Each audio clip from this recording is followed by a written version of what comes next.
wasn't anticipating like make coffee. I was thinking. Oh, I see.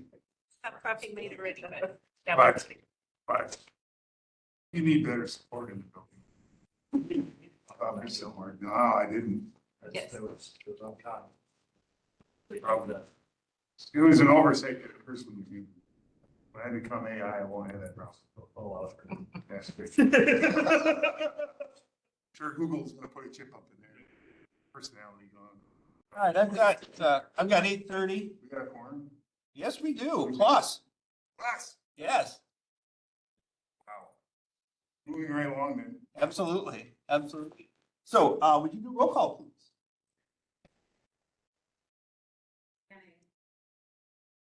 Woodhouse, Here. Kirk, Here? Cosgrove. Frank, Yes. Peterson, Present. here.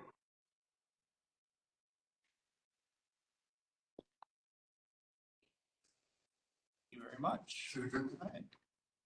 All right. Moving on, looks like we have a approval of agenda. Looks like we have a 13-point agenda. I'm looking for motion to accept that agenda. Kirsty was, oh, second.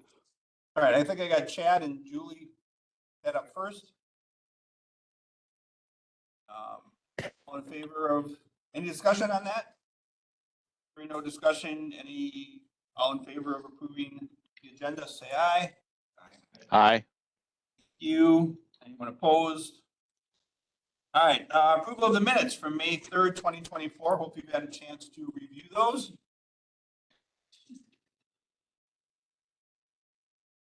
As soon as you think you have, I'm looking for a motion to approve the minutes from May 3rd.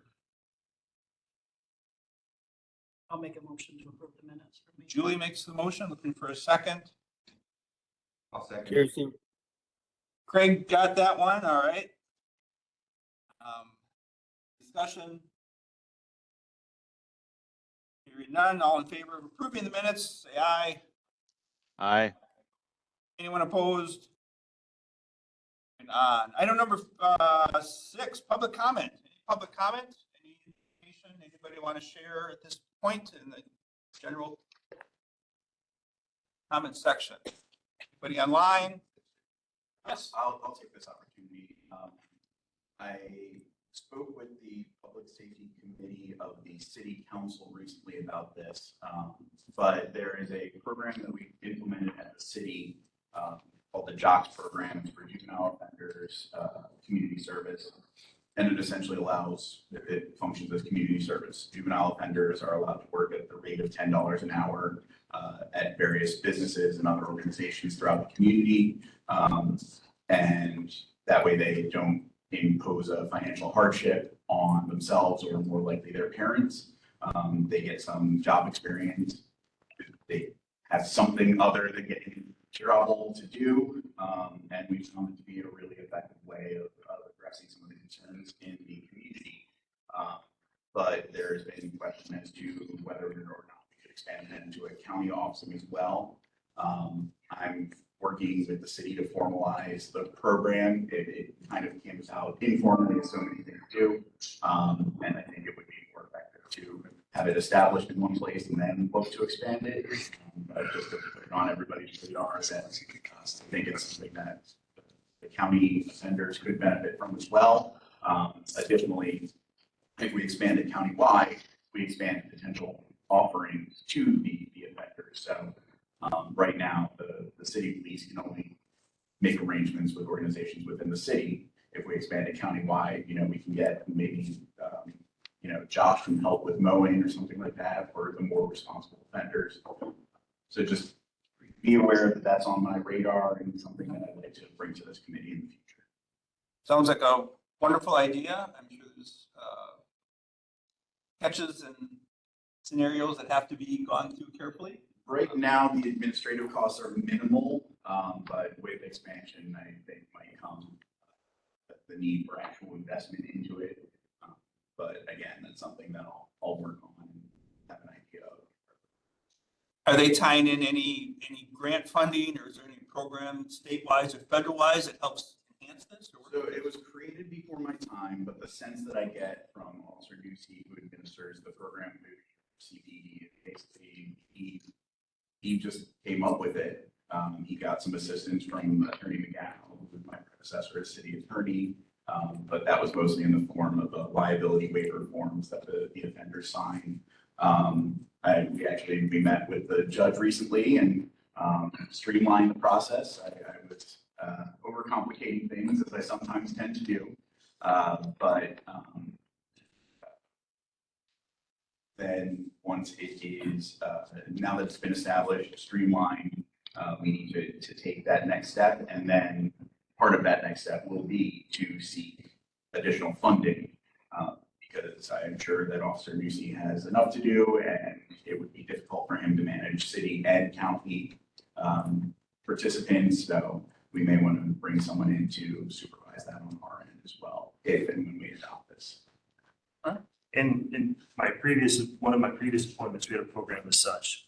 They would actually come into the firehouse during certain hours. We 50% of the juveniles that were within the program that came to the fire station, watch rigs, learn things. 50% of them did not re-offend, and actually 33% of them actually became firefighters or EMTs through that program. So although some documentation or ideas on this from the JAC, I definitely think the ambulance service could be interested in this program. Carefully interested, but I've seen the advantages of it. I think it's a great opportunity for some juveniles that need some structure and need some direction and need some purpose. And one evolution of the program, even since I started, is I look for opportunities for juveniles to be reported for things they're already doing. So, for example, if there's already been a referral to HHS and they're involved with Child Protective Services or something, and there's mentoring or therapeutic activities, I will actually once I receive verification that they're participating, I will credit hours towards therapeutic activities, towards the community service. I had one who was very active in his baseball team. I said, get your coach to send me verification of practice. I'll count those to it. Really, we just want to foster changes in behaviors. And I think that that's most effective by getting them to participate in things that they're already excited about, that are constructive and positive. I have also spoken with the school district and Principal Lemke, I cannot remember her name for the life of me, but also Officer Wilson, who's the community resource officer at the school. We all seem to be on the same page. We're also looking to meet with some of the community organizations for the Strengthening the Family program, and coordinate all of our efforts to benefit the youth. Awesome. Good to know. Questions? Any questions, comments? Well, I just to kind of piggyback on that. So this is in the context of juvenile tickets. So it's not necessarily like a petition within the juvenile delinquency. That the court doesn't have jurisdiction over the juveniles in terms of like a delinquency. That would be for juveniles that are charged with crimes if they were adults. And so really the only sort of penalty can be a money fine. And so, yeah, this is a really nice way to sort of translate this into connection in the community, doing something positive, and very importantly, making sure that mom and dad don't pay the fines, which often happens, frankly. So it's great. I think that having a connection with law enforcement early on is good and positive. It would be wonderful to be able to keep some statistics to see sort of how this might reduce some recidivism and reoffense. I don't know, but so that's great. What kind of tickets are we seeing that these juveniles are obtaining? Well, we've seen a lot of vaping type tickets, and that's probably because we, of course, have this big wonderful smoke shop in town, and as well as we have a community resource officer in the school now. And so, you know, there's a whole lot of summaries that are being read where they're in the bathrooms smoking the vape. So there's some of that. There's some underage drinking once in a while. It's, an underage party gets crashed, and so we just see a slew of tickets for that. There may be a truancy, but not. We don't see a lot of truancies. Some disorderly conducts, things like that. So, but a lot of vape tickets right now. So the word will get out among the groups, Yeah. what's happening and what's available, so. All right, Have any of these kids been interviewed and debriefed of the success or failure of the program? No, there have been a few that I have, like last night, we had,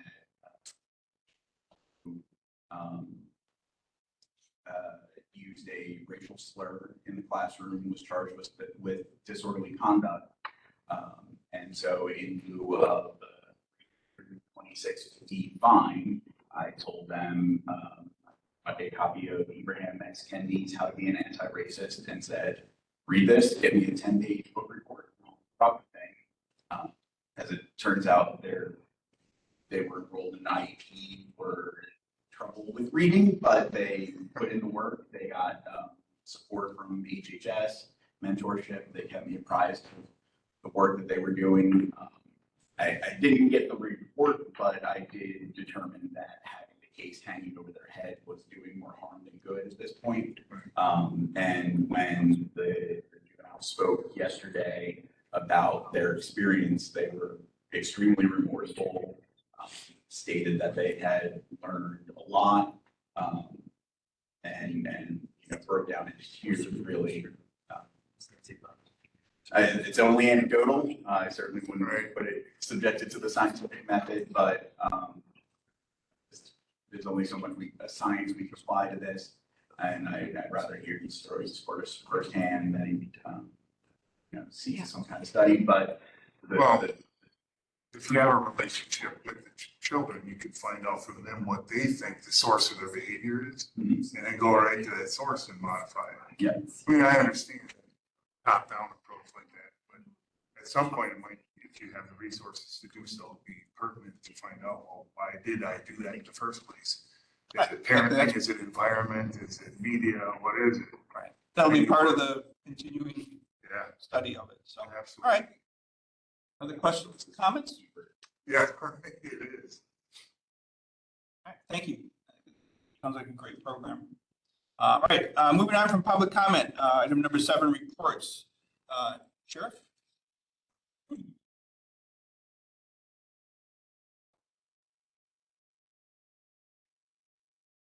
So, monthly report is, for the month of May, we had 37,000 in vouchers, 71 jail bookings for the year, 36 was our average population, 477 monthly complaints, 74 citations issued, 5 traffic warnings, process papers served, and 15 transports for the month. We're a little heavy on transports. Maybe. Average number on electronic monitoring was 6. For monthly activity, we had 734 calls for service, 87 calls for EMS, and 128 calls for the police department. I guess additionally, Bob had commented earlier, but we are advertising for our open jail position. If you remember, I've had this opening for quite a while. I've been holding it because we've been training so many people. But now those people are starting to filter out of the training program, and we're looking to get that position filled now so we can start training a new person. And then with that addition, we'll be at full staff at the jail. So looking to get there. But that's what I have for report. On to bills if you would like. Yeah, get them right away. Any question about the bills? I did have some adjustments I was going to make as far as lines that will, certain things were going to come out of. But that is what I have for bills. I'm still waiting for my iPad to load the data, so I'm looking at the online. All right, questions on the bills? Any chance to look at those? I have, don't get mine updated, so I'm a little behind on that. I do have a question. Sure. I see that obviously there's the line item for the meals for the prisoners. When is the contract up for that? It's Summit or Helior. We refer to them as Summit. But that's the contractor we use. Our meals come out of the Grand County Jail in Lancaster. So. When does the contract end up with? I believe we are about midway through this, and so I think. Is it a calendar year then? We probably have about a year and a half left on this contract. I mean, we It can. was a 3-year. We can, with notice, we can leave the contract, at any point. But right now we are mid-contract. Yep. Okay, any questions on the bills? I will look for a motion to accept these bills and get them taken care of. I'll make a motion to accept the bill. Julie, make the motion. For a second? Abel second. 10 seconds. Any more discussion? All in favor, say aye. Aye. Anyone opposed? So we also have on there, the budget prep update. I guess I wanted that on there. I know you guys have a calendar that's come out for that. My big question is there anything that this committee can do to help you with that, or anything you need to do as you walk in? So that's more of my concern here, other than going through your budget. That will be gone through process that the administrators are doing. But my question here is, as we go through this list, do you have things that, you know, if you want us there, if there's something we need to highlight, if there's something we need to support you when you're at your meeting, that's what we need to know to stand up for that. Okay, so I guess that is, we're still in the sheriff's department, so any budget prep update questions you have, or things that we need to help, or see what happens when you hit the meeting? We'll see what happens when we hit the meeting. We've just started, we just had our first meeting on the capital improvement, and that seems to be going well. And then we'll be hitting the budget stuff here soon. So I'll keep you updated at the next meeting. Okay. That's what I'll say, yeah. Okay, so that's our goal on that. All right, coroner report. Anything else from the sheriff's activities? Okay. Coroner report. There is a report in the file.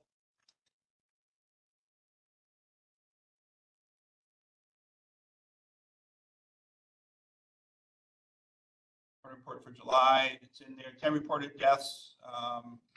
2 lung-related, 2 dementia, 4 heart-related, 1 aneurysm, 1 workplace incident. Workplace incident was a complicated case and was the only autopsy for the month. The work from law enforcement and OSHA as the incident is investigated. The family of the descendant does not speak English, which has been challenging at times. Local funeral home handled the initial transport of the body, and family is working with the Mexican consulate to have him returned to Mexico. Sad development and a challenge. So, anything else in the coroner's report that we know of? Just request the coroner's office follow up with emergency management, workplace related death. We weren't aware of that. Okay. All right.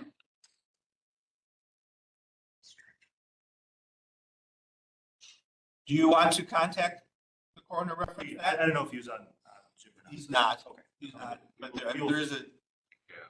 So I'm going to let you guys coordinate with that and make sure that that gets connected. Thank you. Any questions with that? All right. Very good. Thank you.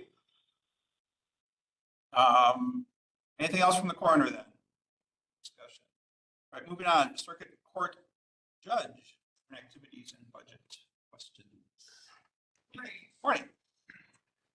Well, interestingly, the circuit court judge does not have a budget. So that has actually been a topic of recent conversation. I know this seems very strange, but there's a budget for the clerk of court, there's a budget for the register and probate, that's given out there. But the circuit court judge does not have a budget, and so it's actually come up as to whether or not it would make sense for the circuit court judge to have a budget. I don't imagine it would have to be a huge budget, because obviously we've gone all this time without one, but Right. there are a few things that might make sense. So I've been talking with Candace a little bit about that and what that might look like. It usually comes up in the context of, new ideas or needs. For example, talking about putting some locks on doors that may not have adequate locks, and whose budget would that come out of, Right. And I'm thinking, well, if I had a budget, I'd just give you the money because I really want some locks, right? Sure. Clay very nicely stepped up and said, well, we can find money for it. But I just think it highlights the point that might make sense for the circuit court judge to have a budget for a number of reasons, not all of which I'll just go into here today, but that's just perhaps a preview of what is yet to come, that at some point we'll be looking at that. Do other counties have budgets? Yeah, so that's a very interesting question, because different counties do it differently. And there are some counties where the circuit court judge does have a budget, somewhere the judge does not.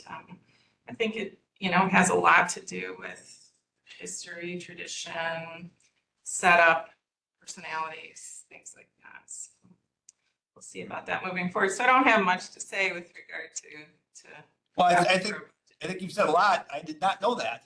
So, I mean, News to you? well, yeah, I didn't realize that that's how that it had not been separated. I knew that there was the budgets there, but I did not know that there isn't even a separate, yeah, there's line items, but nothing really that you manage and control Well, directly. So Or when cost I tracking. first started, I came from the state agency before I started this job, and I mean, it was very clear to me where I got things and how I got things. I got my office supplies. So I went to my assistant Jenny and I said, I don't have like paper and stuff, As she's out of the office, stuff the door unlocked. Right. Oh my. Okay. So anyway, we're looking at, but in other news, and I'll just highlight some of this stuff for you. We yesterday, sort of the court end of things, had a meeting with the space needs folks, Venture Architects, and in my opinion, it went very well. I was very pleased with these folks. And we spent about 2 hours talking about, what our ideal situation is, what we have currently, what we need. And so that was great. And I brought up to them an example of a courthouse that I had just been to at a judges meeting that I thought was just fabulous. It's a brand new courthouse, but just an example of how the requirements for court security, the modern requirements for court security were very well done, very well incorporated. And that courthouse is Trempealeau County, so that's north of La Crosse. And how we had been there, we've been given a tour of the facility, and it was just great. So I brought it up yesterday, and they both smiled and they said, yeah, well, actually, we did that courthouse. So that put me at ease and made me realize that these folks really do know what they're doing. So I'm glad about that.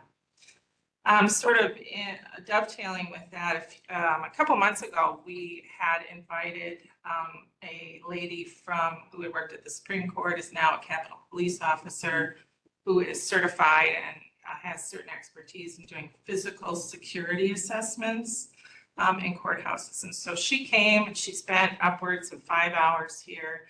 And Clay and I and other people, and Ms. Harper joined us. Ms. Lau joined us as well, and we toured nearly the whole courthouse. I think we didn't go in the jail, but other than that, pretty much the whole courthouse. And she had a lot to say about things that can be done currently to improve our security here. And she is going to generate a report for us to review, which I'm sure I'll share with everybody who's willing to read it or listen. I hoped we would have it by now. I did touch base with her. She's indicating she's going to get it to me soon. And then I will also pass that on to the folks that are doing the space needs assessment. They're very interested in that. Interestingly enough, and I keep talking about this to anybody that'll listen, the Supreme Court has actually promulgated a rule that covers court security facilities and staffing, and it's Supreme Court Rule 68. It's very comprehensive. It's very well done, not hard to read. Anybody that has interest in that should pick it up. I'd be happy to forward it to you. It's Please do easy. so. Google it. It's Wisconsin Supreme Court Rule 68. And it talks specifically about the requirements of any physical buildings, courthouses, et cetera, as well as staffing for court security. And, you know, sort of the minimum requirements according to the Supreme Court here. So I'm happy to simply email it to people if they want to get a copy of that. And so I did also forward that on to our space needs venture folks, and they were already quite familiar with it, but that'll be nice to incorporate. So yeah, if you haven't seen it, you're not aware of it, I would really encourage it, people to read it. It's a very, it's a nice way for all of us to get on the same page for what we need to see happen around here. We have recently had some meetings regarding court security, staffing, and needs. I will say that Clay and Devin have been just really wonderful about trying to connect with the court, with the staff, in terms of trying to meet the needs of the court with regard to court security, officers, and requirements, and make it happen, basically. And so we've had a couple of meetings where we're all trying to give our input and make sure we're on the same page. And honestly, it's made a big difference in terms of us all having a similar understanding, not only as to the presence of law enforcement, court security officers during court, but what they do when they're in the courtroom in terms of checking folks that come in public.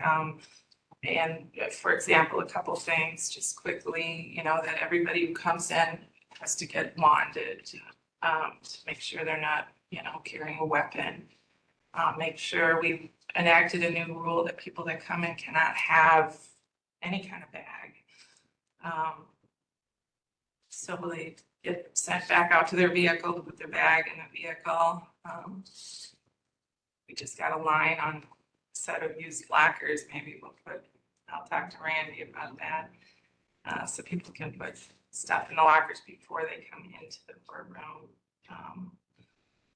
And it's just another piece of the big puzzle, how to make our facility more secure. And there's some upcoming training, as I understand, for officers. We've got 2 officers that regularly, 2 deputies that regularly sort of man the courtroom, but they are not there all the time. So sometimes we have road officers who come in.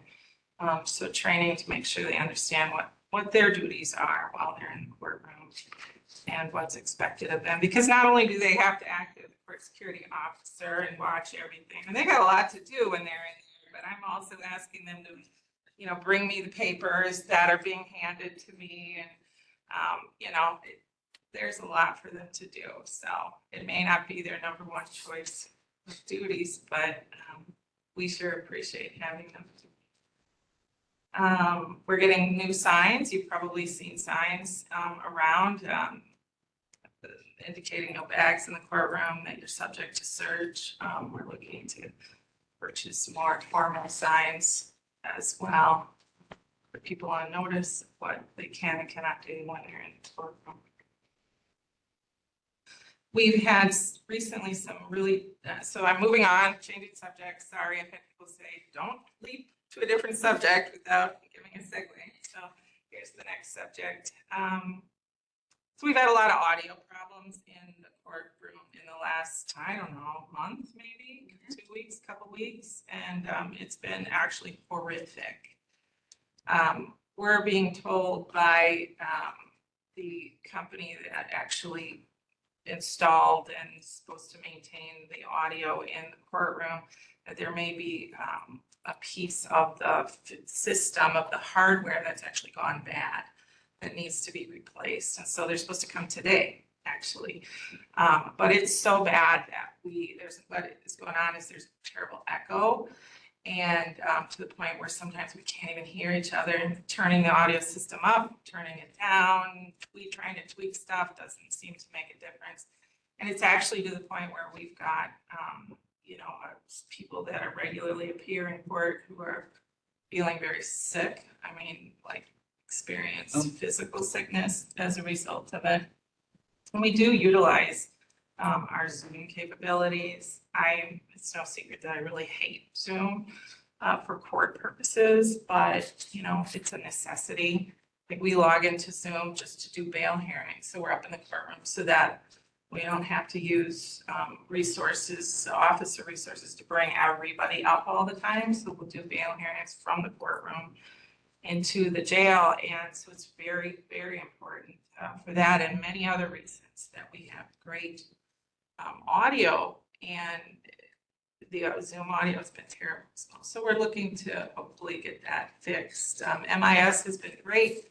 They've come over any number of times and has really tried to pay attention to what's going on and help us as much as they can. It's been hard for them because they're very booked up right now. They've got a lot going on. They always have a lot going on. But we're hoping to get that fixed. And I guess finally, and I don't mean to go on and on, but so we had put in a request for some CIP money last year to put audio amplification in the small courtroom. So we have 2 courtrooms, big one, and then the small one way in the corner of the building on the 3rd floor. There's been no audio amplification in there, and what that means is, because it's a small room and we have 2 very old radiators, anytime it's a little warm, we have the air conditioner on. Anytime it's a little cold, we have the heaters on, and it's almost impossible to hear things in there. And we also need Zoom in the small courtroom for reasons we've discussed before and obvious reasons. And so we had put in a request for CIP money. We got a bid, it's very high. And so now we've been having conversations about, should we move forward with that, given that we don't really know, what the outcome of the space needs assessment is going to be, or should we try to cobble together something else in the meantime? Barb Scott, she had a great idea. She realized that in this room, there's an older audio or amplification system that maybe we could try in the small courtroom. So we're gonna try to give that a try. And then maybe we can do some sort of smaller Zoom setup that wouldn't be as permanent. I've been in other places, maybe if you've been over at HHS, they have a big cart with a TV on it, and that's sort of where they do some of their Zoom. So we're looking to try to be smart with the county's money and maybe do something a little smaller in the interim until we all figure out what direction this very big ship is going. So that's my report. Any other comment? I just had a question, and I know the court understands the issues regarding confidentiality, so I don't want to dime any attorneys out. Are you aware of any attorneys who have had such deleterious effects by the courtroom system and the echoes that they've actually gone and seen a physician? I have, yes, I have, absolutely. So, I mean, it's not good. Now, that's a concern for us too, because we're Accommodation wise. knowingly inflicting physical distress on people. Through the sound system, Yeah, or sound and video. as someone who sits in the gallery and in the court somewhat frequently, I can attest, and a lot of my colleagues are more experienced than I am and may have different levels of hearing. I've certainly heard complaints about the echo preventing them from being able to hear their clients, the judge. Can confirm even if you co-sign that. So hopefully they're here today. That's the plan. That's And just one more question. Yes. Only because I've heard this from you. Have you, and again, I don't want to do anything with confidentiality. Have you ever seen any attorneys get physically ill? You have a lot of attorneys who get in front of you, and I don't mean throwing up or any of those things, but start to look very uncomfortable physically when they have been in the courtroom for a long time. I have, yes. Thank you.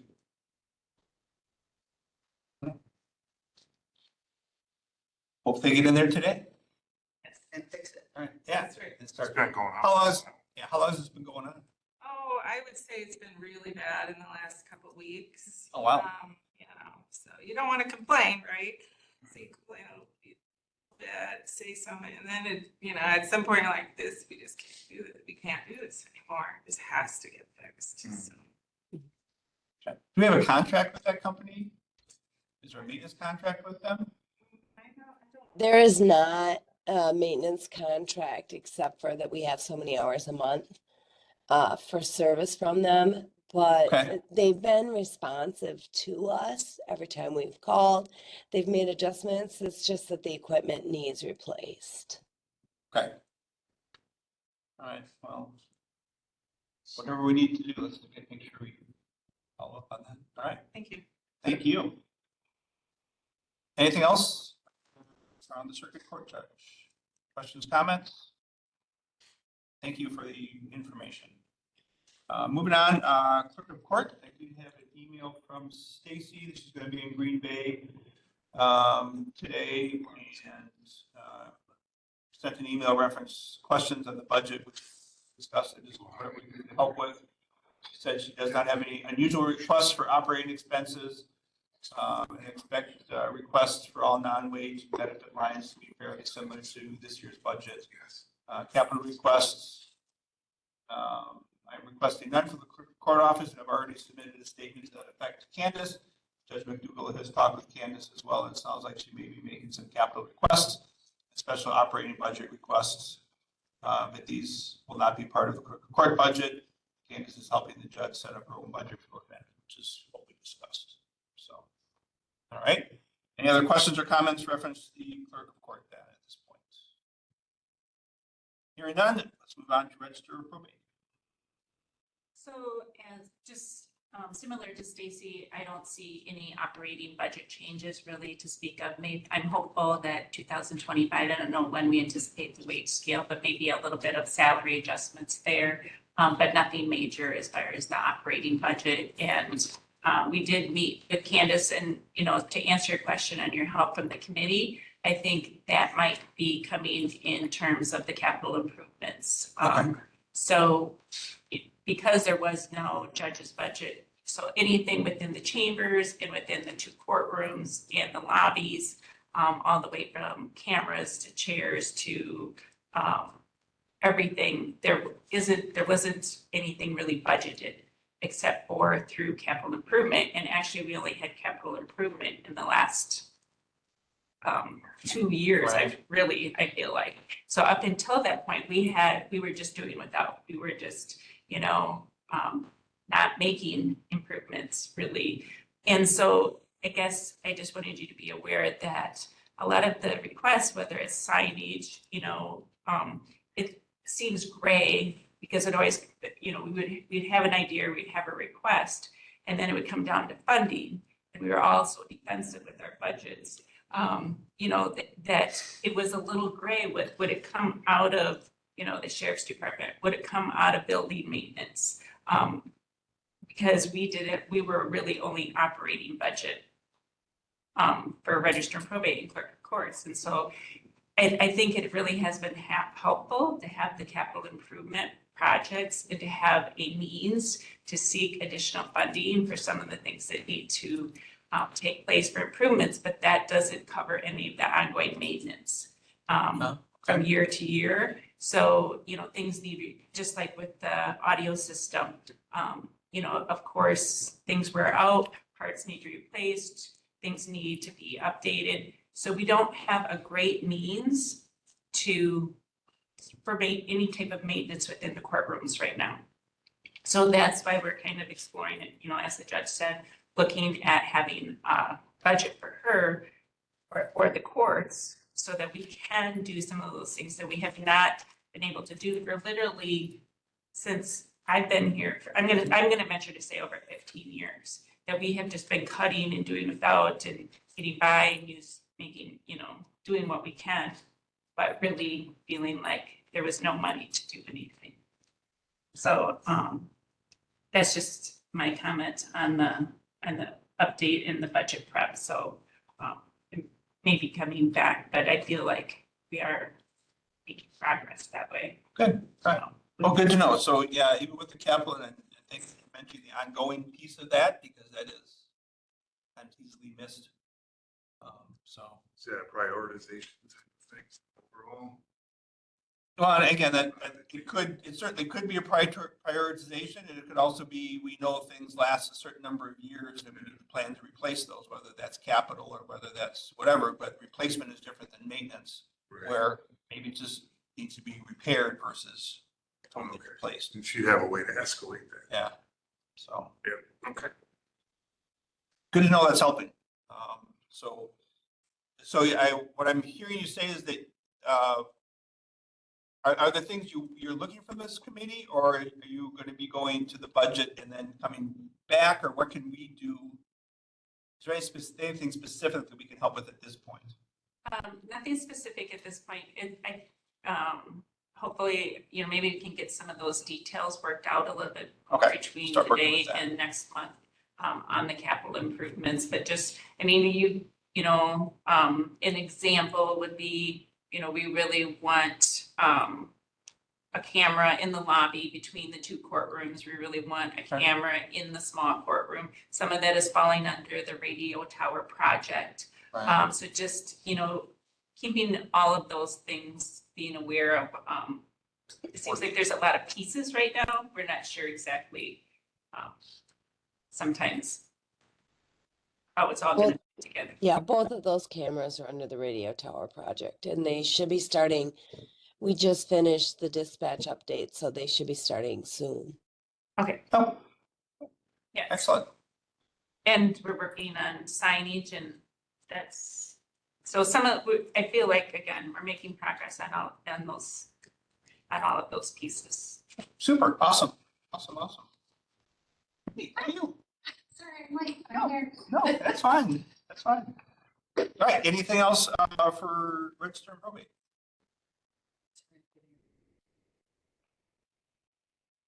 Hearing nothing, moving on to the district attorney. Sure. I'm handing these out because I have very little bit what I've written on there. Decision makers only get this piece of work. But once I hit the decision makers,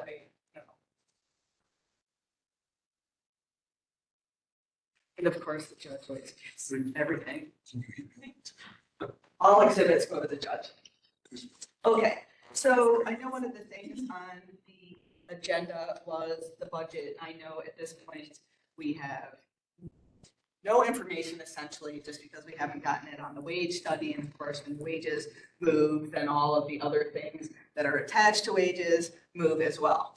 But I thought I would, and we haven't gotten any directions from the, from on high as to what the departments are supposed to be doing.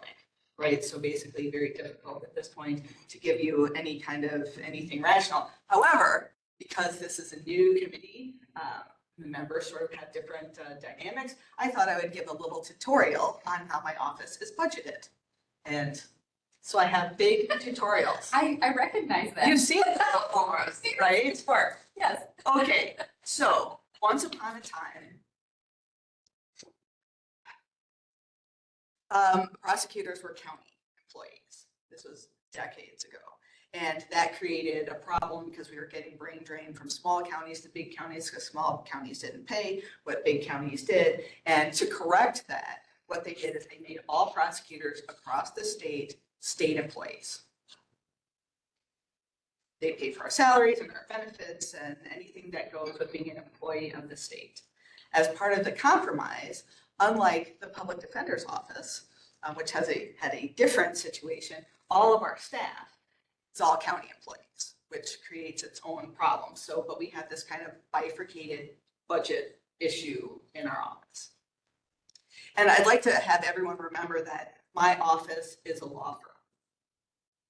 It is basically a government law firm, although we're associated with the clerk of courts because we work with the clerk of courts and the court and register and probate and all these other departments. We're not simply just another department that's moving paper around, if I can put it that way for the purpose of this conversation.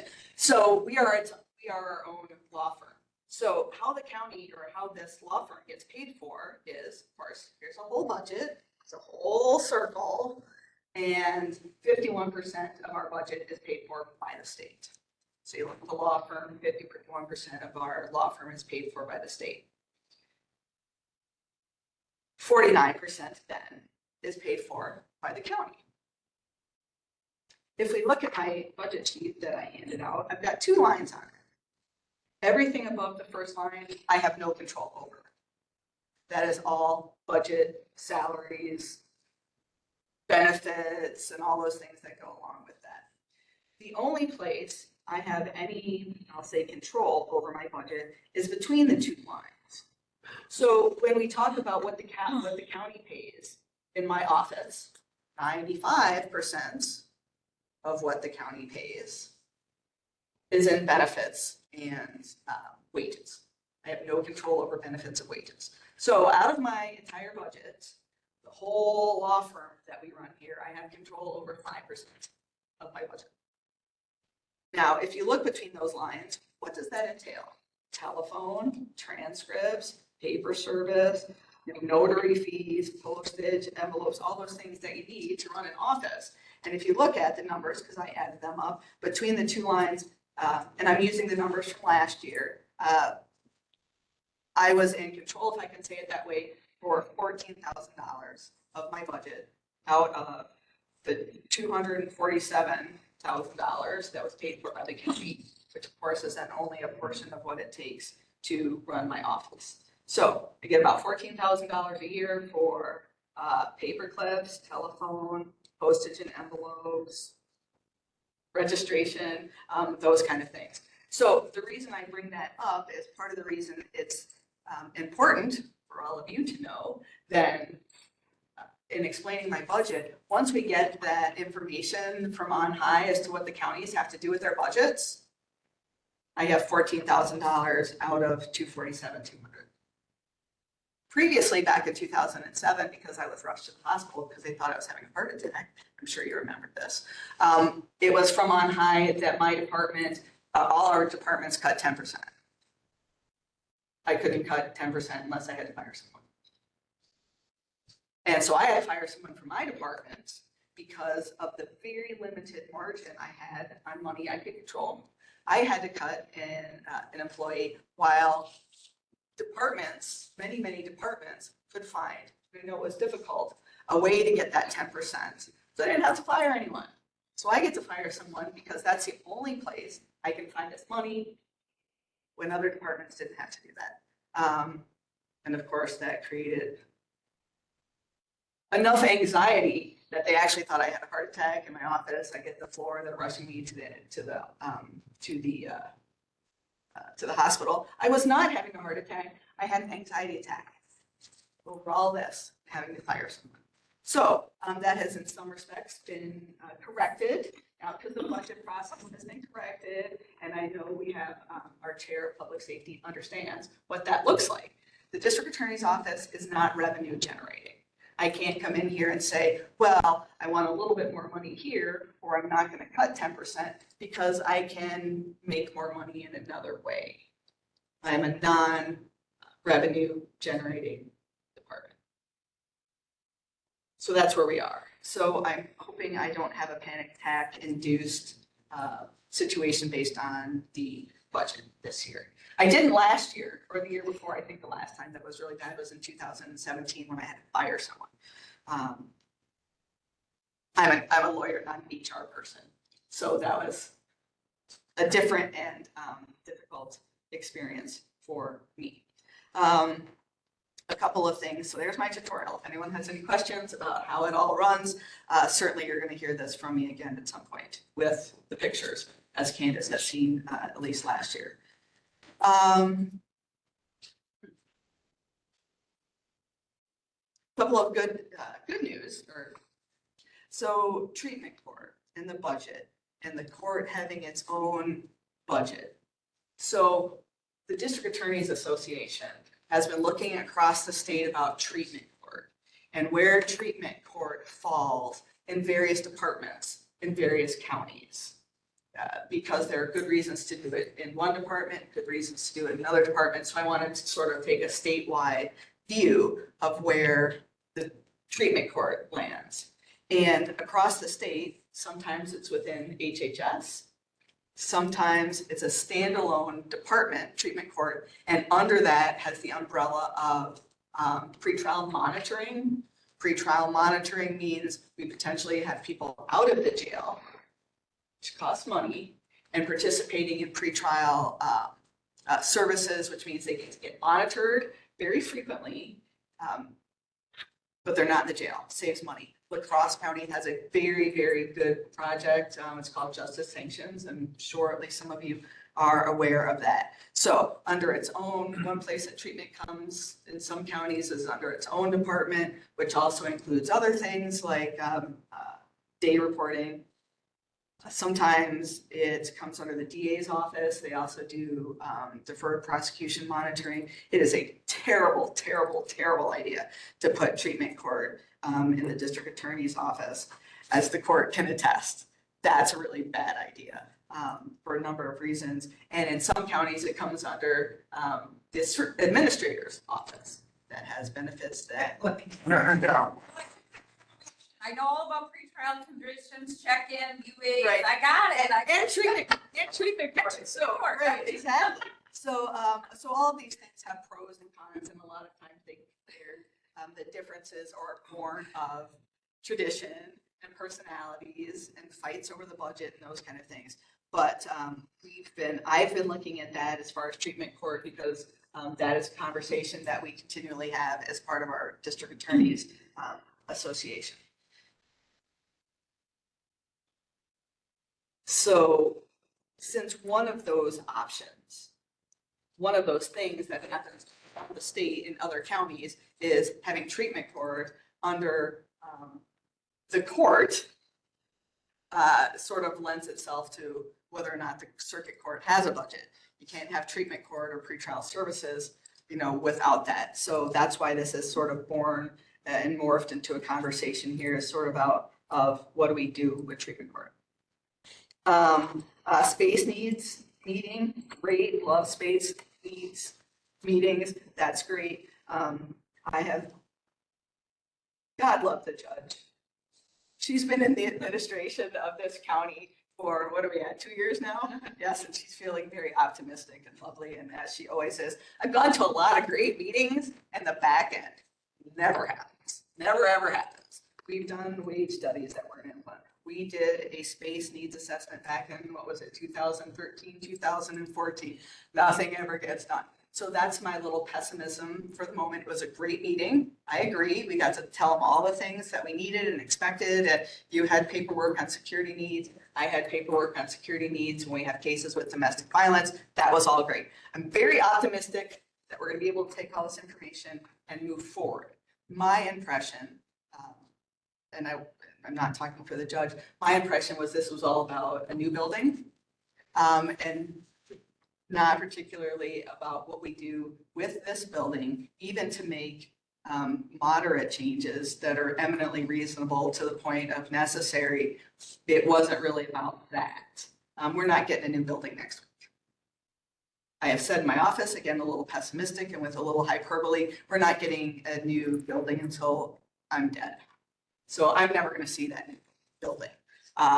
So in the meantime, what do we need to do to make the courthouse function? And it was not my impression that that was really what part of this conversation was about yesterday. We do need a new building. I love this building. We need a new building. Now to an actually positive note. So this is also budget season for the state because we work on a state budget every 2 years. So I've got 2 budgets going at the same time. I don't love that, but good news is I'm lined up and potentially have the ability to get an additional part-time prosecutor.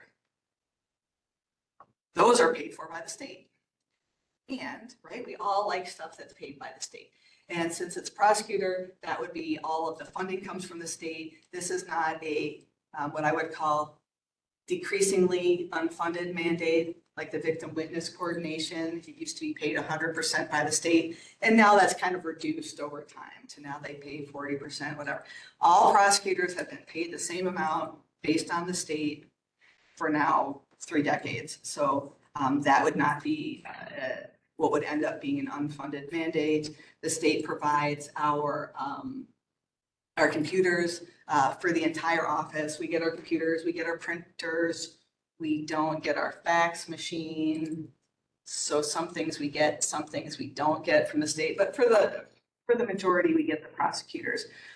So I'll have to give more information to this committee and then to the financial powers that be here that I'm looking to get that additional half-time person. And part of that is a disclosure as to what's that going to cost the county, right? You get new bodies. What does that mean as a ripple effect from that? But I can give you the preview of that is we're not going to have to get any additional computers. The state provides the computers that the county asks for. And due to the inflationary nature of government, I asked for more than we needed because I knew down the road one of our computers was going to take a dump and the state then wasn't going to replace it. So we need 2, we asked for 4, and they're due. So, right, so if something takes a dump, right, it's the inflationary nature of government, right? We can't get the resources when we need it, so everyone grabs what they need when they can. It's an unfortunate, but it's such an economic system that it has a name for it, right?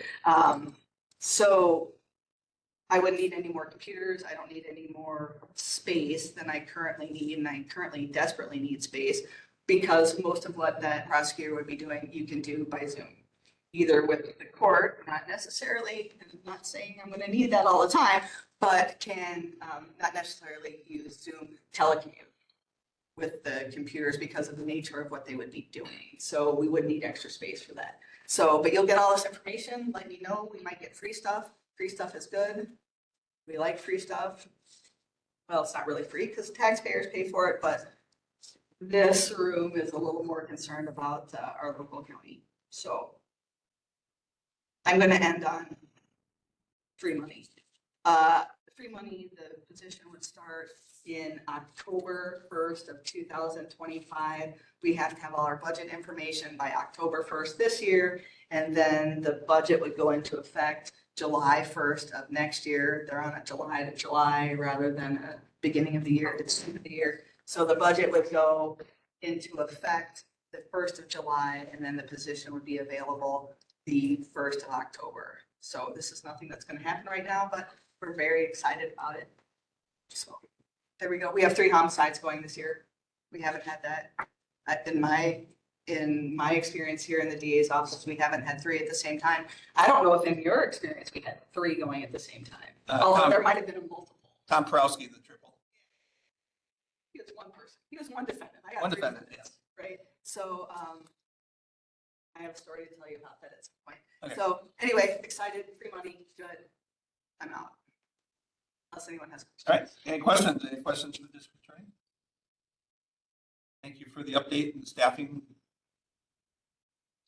Good news coming out of the state. Yeah, so. thank you. Potentially good news. Yes. Yes, absolutely. All right, moving on, emergency management. Please introduce yourself. Yes, for those that met me, my name is Mike Jessen. I am the new Director of Emergency Services for Richland County and happy to be here. I want to apologize in advance. I'm only about a week and 4 days into this thing. So I wasn't able to get as much information to the packet as I wanted to. So if anybody in the committee needs any additional information from me, we'll try and get that out via email. I just wrapped up my capital request about 2 hours ago. So just trying to stay up with everything. So if there's additional things anybody needs, please let me know, and we'll go from there. So the first thing that we have is requesting support from the Public Safety Committee on our capital request for, I put it out to 2026. As it stands currently, our mobile command vehicle that we have is a trailer that's been converted with some radio equipment in it. We spent a lot of time and quite a bit of money replacing roof parts, wall parts. It does one thing, and it does one thing about halfway. It's provided an environment for us to potentially set up a mobile emergency operations center if needed, or support the mission of the sheriff's office, police department, or the fire department on larger, longer duration incidents. The thing it doesn't do currently is, number one, provide us a stable and safe platform to operate a mobile emergency operations center in less than desirable weather conditions. I would not feel comfortable sitting in that trailer with winds going over 20 miles an hour. It's just not a stable platform for that. It's not built for that. I think we're still in a position where there is an agency out there that could really benefit from this unit. But it's not to the point where we're at a great loss with it. I think we do have a potential to make some money back, probably somewhere in the $15,000 to $20,000 range. So to go with the fact that it's a single use, we also have a hazardous materials mission within the Office of Emergency Management. Currently, 98% of our hazmat capabilities lie outside of the county. I don't love that. Currently, we don't have a true hazmat team within the county. We contract that service, but there's a lot of hazardous material response and mitigation tools that we can actually have and utilize to actually have a small hazardous materials team within the county. But as it stands, I have a diamond plate toolbox in the back of a pickup truck that carries a couple items for containment. But otherwise, we're waiting, which team is it? That'd be Vernon County. We'd be waiting for Vernon County to come with their hazmat team to start mitigating a large spill, which I would like to get ahead of much more than that. That's 45 minutes max on the north side, probably over an hour if you down the Lone Rock or Blue River. In addition to that, our current platform does not allow carrying capabilities for anything in addition to special operations such as hazardous materials, where we could support some technical rescue missions as well as trench rescue missions. So just those bigger incidents where we need some extra equipment, need some extra support. I don't currently have a platform in which to deploy those resources. So what I'm proposing for our capital budget for 2026 is a chassis vehicle, not a trailer. It would be probably on a commercial chassis, such as like an international Freightliner type chassis with a big module box on the back. That rear module, the inside of it would be a walk-in area where we would have a desk, we'd have TV monitors and our radio equipment available there. So if we did have to set up a mobile EOC support, again, a mission of the sheriff's office or fire department in a larger incident, we could bring that mobile command post there. Hopefully we would do a large floodlight as well on top of that vehicle for scene lighting at nighttime. I don't anticipate purchasing a new version of one of these vehicles, but typically these vehicles aren't used very often by the services that have them. And I think we can get something less than 5 years old for around $300,000. And that is going to be my CIP request for 2026, the Office of Emergency Management. Yes, ma'am. Have you looked into potentially making it a combined effort with public health for immunizations? That is I've possible. seen that done where it's a dual purpose and there's some grant dollars that can kind of, because it's a dual purpose. Absolutely, and that is a consideration that's been made, but you're looking at a use probably 900 to 1.2 million. So could we probably bridge that gap with grants or possible state legislation? I'm going to have a meeting coming up here with our state congressperson for this area in regards to trying to get some legislation, one-time payment type things passed for this project. Obviously, if we can fund it big, then let's do that. We can reevaluate the options. But looking at the needs that we have in emergency management, our mission currently, what that's going to look like in 5 years, I think this should have been an anticipated thing a few years ago. There is a FEMA grant that they had posted the information on back in April where they updated it in regards to mobile command units. But they have no application information on it, no opening or closing dates. But it's just a very broad overview of a potential grant. So I have to look into that as well. But again, I've only been able to work on this for a few hours. I don't have all the information, but this is something that's really important to the mission of the Office of Emergency Management and something I would ask for everybody's support on. So you're talking about the trailer, rough price was 10 to 15,000. I think $15,000 to $20,000 would be a feasible price to ask. What about the truck? At that point, the truck wouldn't be necessary to pull it. As it stands, is the truck necessary to pull it? No. But as of today, that truck is my mobile vehicle that I'm using. Oh, okay. It is a 2002. We're going to anticipate a replacement for that, probably 2028. We're willing to kick it down the road a little bit because this platform could bridge that gap for a little bit.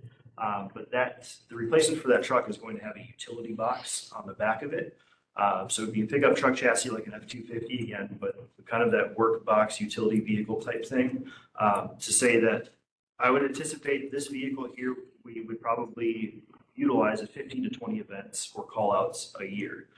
There are areas in emergency management where we are not responding along with some other agencies in which we should be, and interfacing that way, building relationships and really being a support to some of these smaller agencies within the county. But with that smaller truck utility box, that would give us an opportunity. For example, this gas leak that we had last week in Ithaca, we didn't need that big truck there, but it was nice to be able to have something which we can have our mobile incident management team stuff in there, our command boards, accountability stuff. Another big thing with this platform, we also do a smaller truck, is some weather reading equipment, such as wind speed and direction, which is mission critical when we're looking at propane or anhydrous ammonia or natural gas type hazardous materials. So I think they have a middle of the range vehicle, which would replace the green pickup truck that has some capabilities on it, would extend the life of the big vehicle and be able to bridge that gap to smaller incidents that don't require the full deployment. Any other questions on that? I've got a couple. You had mentioned that Vernon County comes down and would go to the Lone Rock area. It could be like an hour or whatever for response time. What about Sauk County? Do they have a unit? Because obviously Spring Green has anhydrous ammonia down there in. Yeah, so there's a few hazmat teams throughout the state, and it is who is the regulating authority of it again? I'm sorry. That'd be WAMO. Yeah, so Wisconsin Emergency Management dignifies hazmat teams by their levels.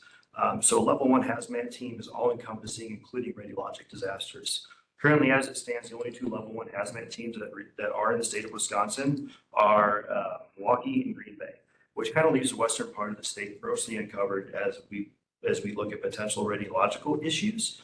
John and I just actually noticed yesterday that there's these nuclear train cars now that carry nuclear waste down the rails. So it's definitely something of concern. Are there other teams? Yes. We need to look at the capabilities, the responsibility of those as well. In talking to John, I think that one of my target visions, and this is kind of going way down the road, and I would love to develop and apply to be a level 1 regional hazmat team here in Richland County, and we can support the surrounding counties that way. Obviously, there's service fees and contract fees that come along with that to support that mission. But that's my big goal, and I think this is the first step in establishing a competent and reliable hazmat team that could handle probably 50 to 75% of any hazardous materials incidents that we have within the county versus handling about 2 to 5%. Did you say, did you say about 15 to 20 events per year is the current or historically what we've seen? Historically, no, because we though are from the planning, the mitigation, recovery, resilience portions of emergency management, we have done absolutely awesome. To say that I think that this county probably has a better basic integrated or basic response plan and integrated preparedness plan than I've ever seen would be an absolute understatement. Where I think we're really, really lacking is in that response role and what our mission is to support other emergency agencies within the county, especially these smaller fire departments and such. So this is a true projection. I'm shooting from the hip. I'm looking at the types of incidents and frequencies of such that we have had and where emergency management should have been or could have been interfacing with other agencies and being a part of that response model. So that 15 to 20 is a gross anticipation. Okay. It very well could be more, but I don't anticipate less. Sure. Thank you. Yep. Any other questions on that? No, thank you. So my next item, so June 25th, at 7 p.m., we have a joint ambulance committee meeting. At that meeting, I'm going to be proposing a restructuring plan and outline for emergency services in Richland County.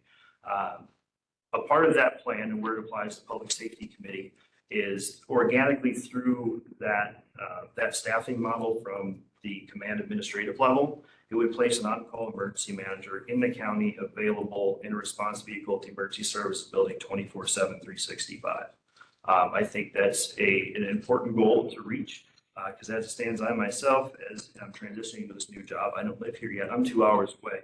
And poor John here, he doesn't do well after midnight anymore. So we need to look at it in a practical and feasible way to have that emergency manager position staffed and available to respond, to deploy these other resources and help coordinate. So with that restructuring plan, essentially, it converts the director of EMS, which also obviously shares the director of emergency management position.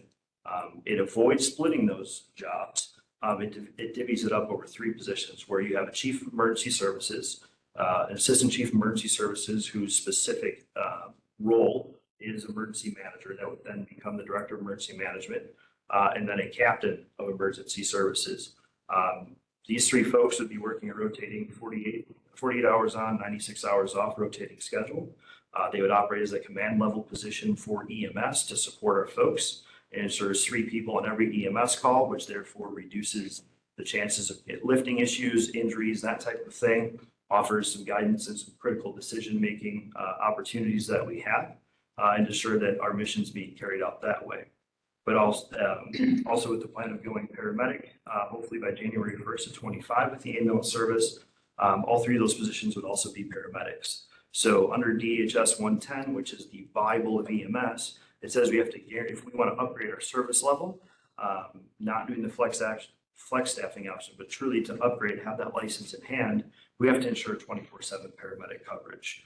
It's a lot easier to rely upon an administrative level role to show up to work and not be using all sick time or benefit time. That's not an issue we run into right now, but if we have a paramedic that's scheduled on the ambulance that calls in sick, I can now fill that spot with an EMT or advanced EMT because paramedics are a lot harder to come by because one of those 3 command level positions is working that day is a paramedic and can fill that role. Furthermore, they will be able to assist with paramedic intercepts for other agencies within the county. So we're taking one job and we're potentially adding 2 positions. One of those positions was already planned for 2025, the assistant director role through the JAC. But it's about doing more with less, and I realize that. But again, too, looking at coming into this job from the EMS standpoint, that's 50 hours a week easily as a chief of EMS, and the amount of work that's involved there.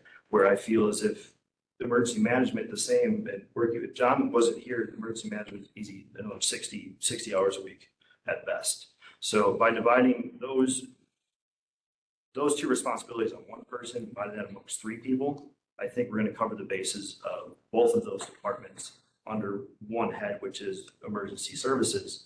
And emergency service or emergency management and EMS will all get the due diligence and administrative responsibility that they deserve. What does JAC stand for? It's the Joint Ambulance Committee. So that is the committee of the townships and municipalities in which we serve, and representatives of each of those come together. And that's who I bring my ideas and proposals to first, and then we go to executive and that county board. So that's where we start with everything. And anybody has questions on that proposed restructuring plan, I'm going to try and get that into a formal document this coming week. Please let me know, but your support on that would be incredible. And I think it's going to provide the best service for our community here. And it's going to allow us to be completely 100% on mission with EMS and emergency management. I would say having that document is critical. Yep. So we have the basis to work with and develop.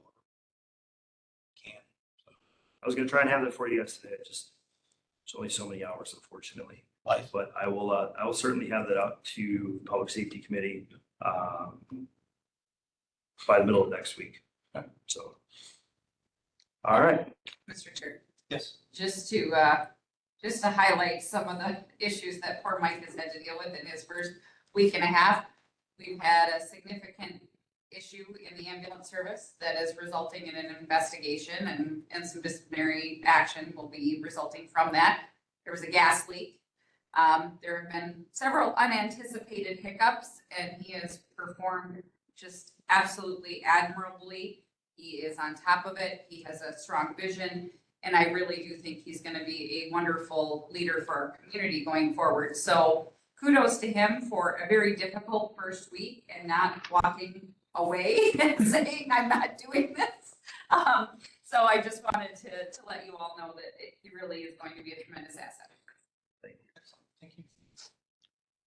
Any other questions on the restructuring? We'll call it idea at this point until we get a full plan on paper. It's on my whiteboard right now. It looks good on the whiteboard. So next one is just something we realized at the gas leak incident.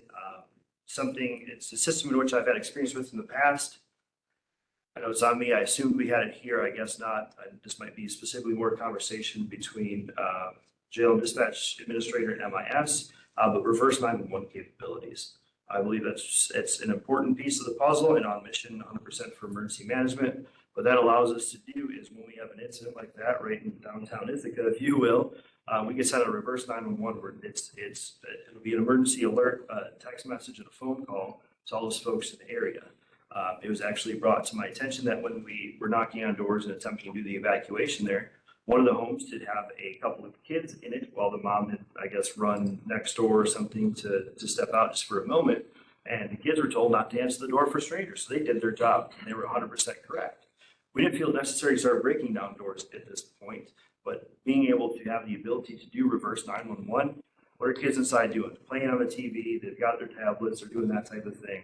We would have been able to notify them as well, where they could have reached out to mom, or mom would have seen in that moment that, hey, I got to get with kids real fast. So I don't know if reverse 911 capabilities are built into the new CAD system or not. I don't know if that's a grant opportunity, what have you, but something that I definitely want to aggressively pursue. It's important for notification in the community. And it doesn't require people to sign up for an alert service. It's organic. We pick the exact area we want to hit with reverse 911, and that's the area that gets pinged. So does it contacts cell phones that are in that area? Yep. Not necessarily with that phone number? Yep. So if somebody from Madison was out visiting whoever, they would also get it? It geolocates based off of the tower. Okay. So anybody in that immediate vicinity from that tower, the E911, or next gen 911, and that's above my pay grade. I'm still learning that piece, but that's essentially how that system works. So as for the grant period or the grant status on that, their current grant period is open under the PSAP project. Okay, so that may be something to consider putting in that. It's not in the priority level for that grant program right now. We have other priorities on the state for that, but. Like I said, I haven't had a chance to interface with MIS or the sheriff on this yet. Just right.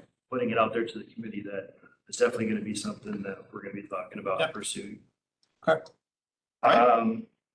Last thing I think that I have, and this actually references item I under number 7, it's for the radio tower project. I'm unsure, obviously, of the history of the planning of that project, the committee on said project, how it's all come together. But radio communications is a big part of the mission of the Office of Emergency Management.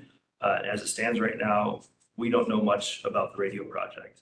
I'm still unsure if we're simulcasting or VHF for paging system, where 800 is falling in, what frequencies we're looking at, what our Wiscom interface is going to be. So I just want to throw it out there in public forum that the Office of Emergency Management would really like some catch up on the radio tower project and hopefully see at the table moving forward.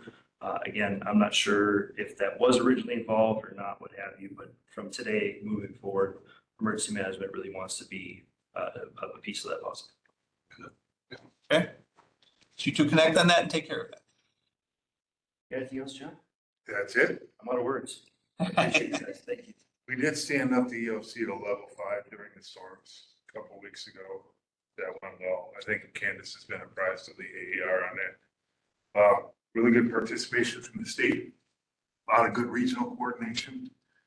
And we're probably going to use that event as a primer for doing some EOC training going forward, because I don't think we've stood up the EOC in any significant way since COVID. So we got a lot of new faces in the room. I think most of them probably do not know how an EOC actually works. So I'm going to try to coordinate something through Darren to get some training out here for EOC operations. So if we do have an event that requires full EOC activation, everybody knows what to do in that room. So I'll be looking at that here coming up shortly. And we talked about quarterly meetings as well. Yes, we To did. make sure that the team is just used to working together and collaborating and falling into place and running some, just off the cuff scenarios and going through the books so that everybody kind of knows. So, we talked about, we had a hot wash after Yeah. that EOC stand up, and going forward, we want to try to just, even if it's a brief 5 to 10 minute, let's touch base if there's a potential where we may need to stand up an EOC, a weather event impending or something like that we can anticipate, go ahead and do that. And then always follow up with a hot wash after to make sure that we're all on the same page and we can evaluate what we did well, what we need to work on, what would be best practice going forward. So we talked about all of that in our meeting as well. Yeah, the public health exercise functional coming out of Madison, I think highlighted some of those things for us as well. And the need to have really good network relationships with our surrounding county partners, particularly in health and human services and in public health. So I'm going to try to reach out and make those connections here in the next few months to make sure that the Schweiger Consortium for Southwest Wisconsin is solid, because it did highlight, in this case, it was a prolonged power outage. It highlighted that there's a number of gaps in that system that could be more of a liability than an asset to the region. So that's going to get kicked up to Washington, D.C., because there's some major issues with that information sharing thing. So I think Brandy's got a fairly good handle on what's going on with that. So I'm going to work with Tricia and Brandy to make sure that our public health human services network with the surrounding counties is established the way it should be and working as efficiently as it ought to be. So that'll be going on. And then the courthouse security is going to continue to be a priority. And Darren did say that he would be able to come out here and do some of the training. And I have another person from Columbia County who can also help us with that. So I think I'm in a position now with Mike taking over some of the administrative tasks to be able to get more into the technical details of those projects. And we certainly want to have at the very least a tabletop and whole building training for courthouse and annex security. And hopefully, Clay, you've got some time to roll through that with us here. And I think that's all the other projects I had sitting on the back burner. I'll just tag on to that real quick. Ithaca is a great example where we did a light stand-up of EOC, mostly from a public information standpoint. And I personally believe in being a little proactive with the level 4 stand-ups, because if we have a situation that can go bad, we're already in the face of a public information nightmare. And with social media, everybody's got video cameras in their pockets. It's important to stay ahead of that stuff, and you don't really want to be reactive when something really bad happens. So I do anticipate the frequency of the level 4s will probably increase a bit, but that is strictly from trying to be proactive, making sure that we're kind of working through some of those pinch points, if you will. Because if we're doing a level 4, once a quarter, something like that, when we have to do a level 2 or a level 1 stand up, it's par for the course. We know what we're doing. We got it. So. Yeah, no reason not to exercise that. Yep. It's smaller. Those are the best ways to do exercise. We already got some mild incident occurring, and Yeah, Ithaca could have been pretty nasty had that been touched off. So. Mike called me, I was just like, okay. we both always works out. hysterically giggled. Fortunately, I was just in Darlington at a pipeline training exercise and then Darlington gave me his card, so I called him up right away Awesome. from the We Energies side of it. So he sent all the tactical information that Brandon Federally gave me from the ground because he works in Ithaca now. So we got the kids out to the baseball diamond and the daycare center, I think, was part of that. Yep. So Brandon and I did all that in the background with We Energies, giving intel to the technician on the way to the scene. Wonderful. So it worked well, and I want to keep it working well. All right, anything else from emergency management? I think that's all. Thank you guys for your time. Appreciate it. Good to be here. Okay. All right, all right, moving on then, to the PSAP and GIS grants, item H, 7H. So I have the reporting on those. I apologize for not being there in person, but I'm under the weather and I really don't want to expose anyone to whatever nastiness I've gotten. Those grants are progressing. We finished the new 911 software this week. Implementation has been completed. So that will close out our 2023 PSAP grant. So we'll be able to finish that. The NG 911 2023 grant is almost all spent as well. There's a few things. So the 23 grants we are almost done with. 24, we only received the NG 911 grant, and we of course will start to spend that money now that we've finished out the 23 grant. They're 18-month grants, so the 23 grant went through June of this year. But we are on point to have those spent appropriately. Excellent, excellent. But I see under item number 10, we have some resolutions on those, so we can, I'm guessing that's for the 25. Yes, that's correct. All right, we can touch base on those then. All right, anything else on PSAP JS grants? Any questions from the committee? Glad that's moving ahead and things are getting done. Hearing nothing, moving on to the radio tower project. We have good news. We have been moving forward. We are signing leases. Those are being sent out this week. And so we will start with construction of the actual towers. There is a concern for birds that we will have to deal with. And Josh is going to be working with some DNR people to get that. What's the bird issue? There is one bird that's on the protected list that is found in the Viola area. So we have to have a study done to make sure that that bird doesn't exist there before we start process on that tower. Do we know what species? We do, but I'd have to look it up if you Is give it me a a moment. type I of can sparrow or something? So we got one of those in our chimney, the emergency service building, can't take your chimney down now. We don't use because there's a bird. I think it might be a sparrow, actually. It's like a rusted sparrow or something. Okay, Yeah. and is this delaying our project significantly? No, I mean, it is what it is. It's part of the project. Okay, We are challenged right now that everything needs to kind of fall into space, so we're hoping that this study goes quickly. Otherwise, we won't be able to touch that until after August 15th, if they do find the bird there.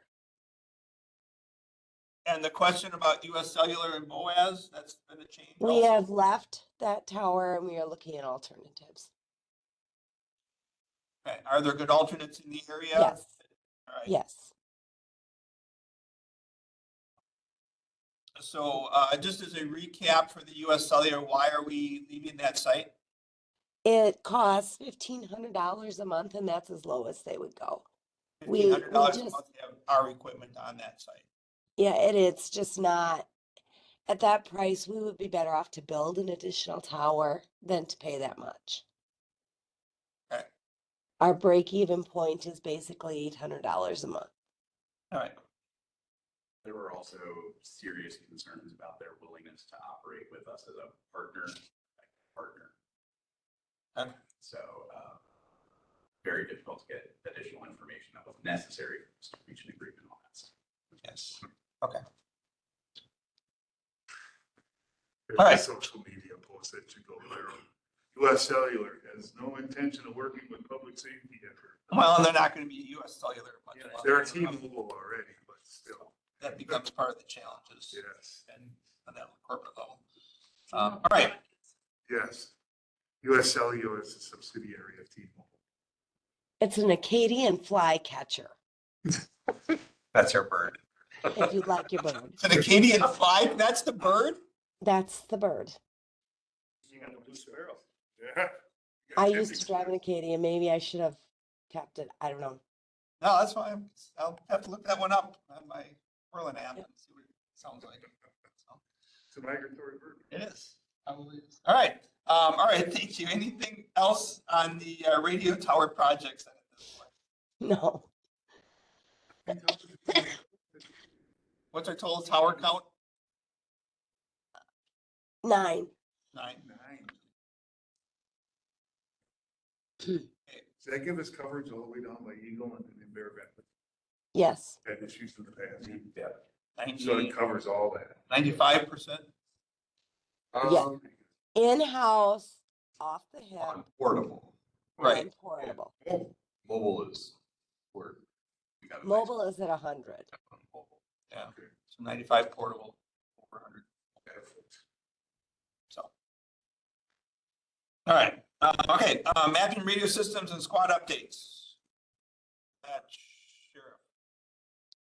Nothing really on mapping or radio systems. And we do have the squad mileage listed in the packet if you guys have any questions or concerns about that. We ran into a bit of a hiccup with squad upfitting. Hopefully I'll have an answer on when that's actually going to get done next week. But we do have the 2 new squads that are ready to be upfitted when we can work through that issue. So. Okay. All the deer damage is fixed. And all the deer damage is currently fixed that I'm aware of. All right. All right, nothing further with that. We've touched on item 8 with the monthly invoices. Item 9, discussion and possible approval of amendments to Richland County Sheriff's Department Ordinance 89-7 relating to department staffing and hiring procedures. And I think our last response was from Attorney Wendell on your edits. Yeah, so this was on me, and I'm not sure where the disconnect happened, but I'm not sure how this was recommended to the county board based on my review of it. So just going through it, the first concern would be section B, the duties of the Public Safety Committee. As the committee is aware, the county board just revamped its committee structure and rules of the board. The proper place for these duties should be in that appendix. I don't believe it's appropriate to have them here. As I'm experiencing in other organizations, when you start setting yourself up for conflicting ordinances, it creates problems for people down the line. And so if there are aspects of this section which should be incorporated into the committee structure, we should preserve those for eventual amendment to that. However, again, this is not the appropriate place for it because if someone were looking for the functions of the Public Safety Committee, they came across it in the rules of the board, they wouldn't necessarily know to look anywhere else. So that whole section B, you're recommending duties of the Public Safety Committee be removed? Yes. Okay. A and B. And then amending the title of the section to remove the safety. Okay. Did you send out those amended? Did you make changes or are they just currently? So I did not. I Okay. had intended to, and life got in. So I had made comment, but not finalized or reviewed that version of this. I have not been able to see that. It's not coded. So that I did not adjust. Your other comments I did fix, so most of them. Yeah, and I am working now off of the updated version provided by the sheriff. Okay. So we're all looking at the same thing. So you two are looking at the same thing. We haven't seen, as a committee, we haven't seen any of this as far as I know. It is up on the. Well, I understand that it's up on the screen, but prior to this moment, I haven't seen any of these changes. I don't think anybody else in the committee has either. This is what it's been promulgated anywhere. Yeah, okay. Is this 89-7? Yeah. That is. This is the change. Okay. So that verbiage doesn't need to be in this ordinance because it's elsewhere. Correct. Yeah, okay. Or should be elsewhere. Yeah. That makes sense.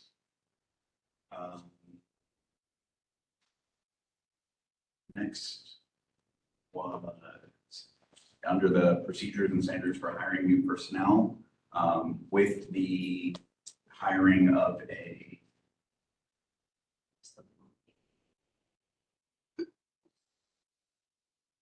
Put positions in ordinance, then we don't have any authority or ability to change them. So that really should be maybe whittled down to the chief deputy, the administrators, those staff. Because if you then need additional staff, Clay, and it comes up in the middle of the year or something like that, we can't act if it's in ordinance. Yeah. I didn't think about that before now, but now just thinking about what Mike just said. You're right. then As of we're right, as of right now, there's a vacancy that's in ordinance, that's not filled. So we do have that. Yeah, I We think that have, we have the availability to expand by one without changing the ordinance, but But that really staffing, Yeah. I don't think would be great place for ordinance either, really. Just to give the committee and the board the flexibility to do what needs to be done operationally. Would be my comment on that piece too. Sorry, Mike. No, it's okay. There's a reason that those are. Just trying to make sure I have the proper statutory citation because the county board does have to.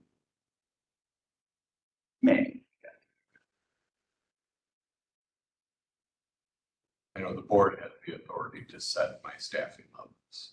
They do, Yeah. but it is a discretionary exercise of authority.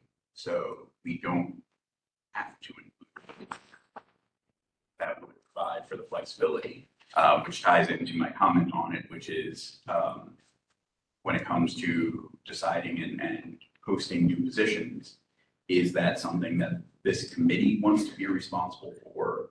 Or should that be delegated to the new HR generalist, or at least in the administrative structure?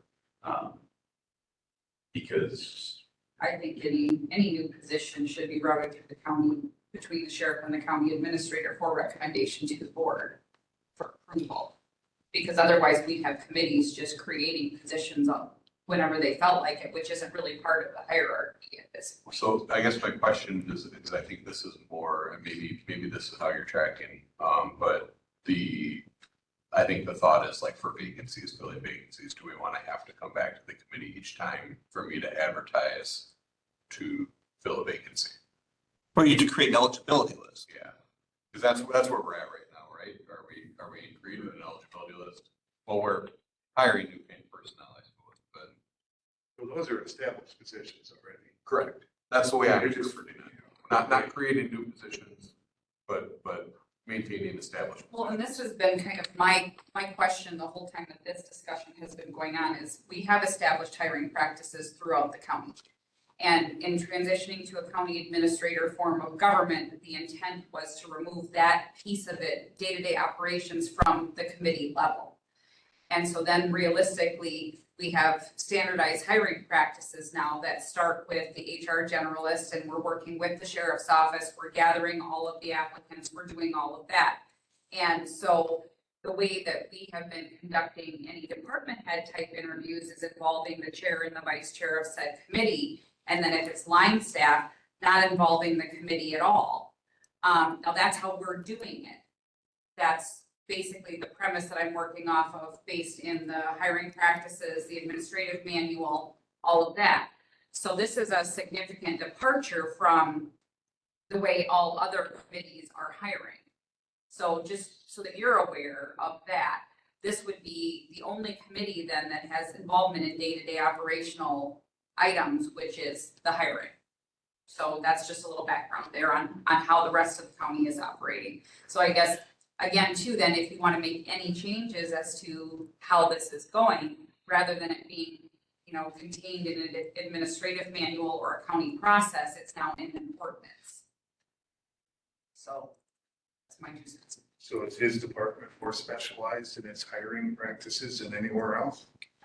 It's, well, there are differences that we have, there are differences that we have to, different things we have to do in hiring than other departments. But those are also things that we are aware of. Like, just like, that we right, handle ourselves. background checks, nursing home has Yeah. certain background checks, HHS has certain background checks, highway has certain background checks, drug It's unique to testing. each department. So each department has certain levels of things that need to be done, but, you know, those are things that can, again, be listed out in a policy. And that way, if there's any mandated changes, you know, the CDL stuff is, for instance, I mean, you know, they change those requirements, then we can modify the policy and not have to go back and adjust an ordinance. I can show you our hiring process.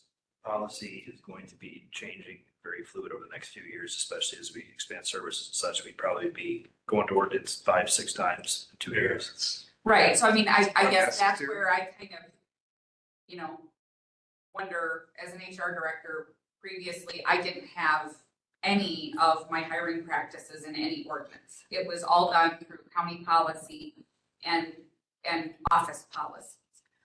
So that's just my. And there's nothing statutory there that requires separate hiring practices. Statutorily, yes, there are statutorily required things. They have to do psychological evaluations. Oh, okay. They have to do background checks. They have to do, so yes, there are required things, but they're outlined in statute. They don't need. You don't to be need in to have them here ordinance. again. do you? Right, because that would be something that we would address in our hiring practices, in our handbook. Incorporate by Sheriff's Office hiring practices will follow Wisconsin statute, blah, blah, blah, and do the, consist of the following. Right, List them. yeah, yes. So that's just, again, my thoughts, my institutional knowledge, do with that what you will. So are we talking about an eligibility list here? Under section B, 2 procedure standards and hire new personnel. Is that what we're talking about? Are we talking about the eligibility list or actually hiring individuals? Or both?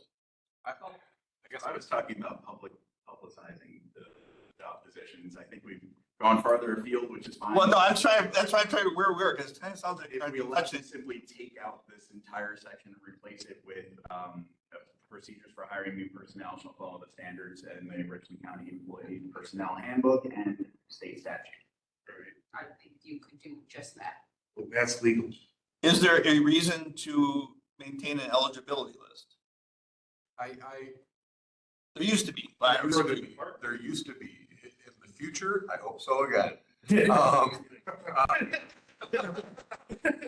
Currently, our, you know, lists are being pushed out. They're, if you're lucky a dozen people, and they're cleared out within a few months because they get jobs elsewhere, or, you know, it's. Right. You get, well. Things are changing so fast that Right. The eligibility list is even a question. And we are continually taking applications and sending them down to the sheriff's office. So, you know, we have kind of those perpetual openings. Those are coming in and then they're down there and then they're maintaining, the lists are going through them. So that's a pretty fluid situation. And is the sheriff then seeing all applications that come in? Yes. Unless they don't have qualification required, like if it's for a patrol deputy and they're not a law enforcement, they don't have a license, or they haven't been in school for that and about to get their license, well, then obviously they don't set up. Because we have people that have no qualifications. At this point, though, we need to be careful with that. because Yes, We need to be considering the people that aren't qualified. And when I say they aren't qualified, I'm saying they aren't certified. But I think we do need to be considering the people that aren't certified. So We we're do, not- if yeah. they have the education and let's say they are able to sit for the exam, that's one thing. But if it's somebody that's worked at Quick Trip and Walmart and whatever, and they're applying to be a police officer, sheriff's deputy, a dispatcher, whatever, and it's required to have a license, we do not pass those on. But they can still get their licensing within 2 years of being hired. So they do not have to have licensing at this point. to be That's the considered. minimum qualification of the position, unless we change the. Actually, No, state statute. well, currently the ordinance allows for us to send people to be certified. Right. So To that's pay for them to get their law enforcement degree. not degree, Not their not certification. degree. Right, just their test. Yeah. Well, training, the training. the jailer training. But patrol That's training. almost halfway to their degree. They complete that. So Right, so I hate to have somebody who's currently in school or partway through, not apply or have their application thrown out and the sheriff never see that. I But it was would say potentially they could be, the potential issue there, well, I'll give an example would be is, let's say somebody who has 40 college credits, they don't have an associate's degree, but completing the academy can get them to their 60 college credits, in which case the state would waiver them and certify them. right, So, because you need Well, then an I. associate's degree. that's right, everything. Yeah. Everything, see everything. And I think from a recruitment intent standpoint, for us, we're looking at the potential of having to start looking at really paying for training for folks because nobody's knocking down the door to come work. It's just the absolute curse of public safety right now. I wish we had an eligibility list, but as it stands, we had one applicant for one position that was open for 6 months. There goes the diversity of your hiring process. It's out the window. So even if we had to filter in and start to consider some stuff outside of what would normally be considered given consideration, I think having the department has the ability to do that would be good because otherwise. Well, then we can work with the HR generalist on those things, because we still have to have a consistent hiring practice that Right. goes across all. the You have whole- a pre-screening procedure that you follow? We'll figure it out. Yeah. So, I guess from my perspective, I would like to see what edits were made, what your recommendations are. I'd like to get that document and have time to review and look at it, and I haven't even.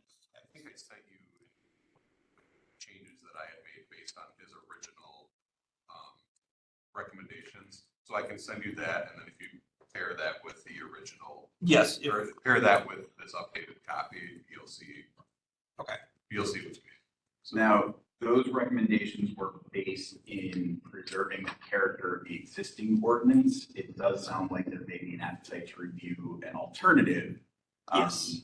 So there's a lot that could be simplified here. So just as an example, if you look at section F at the very top of the screen right now, where it says the Richland County Board of Supervisors may fix the salaries to be paid to the sheriff and the holders of all of the above positions by resolution as needed from time to time. that's state statute. We can adopt all of the number and types of positions language that is directly above that into that same kind of language. So the Richland County Board of Supervisors shall fix the number of positions and salaries therefore by resolution as needed from time to time. That way, again, we wouldn't have to amend the ordinance every time we wanted to hire. Right. If we expanded to the point where we need another road patrol lieutenant, we don't have to go back and amend our ordinance to increase that by 1. We'll just have that as a resolution. And then, And to piggyback off of that too, with the wage study, we're going to be looking at salaries every third year.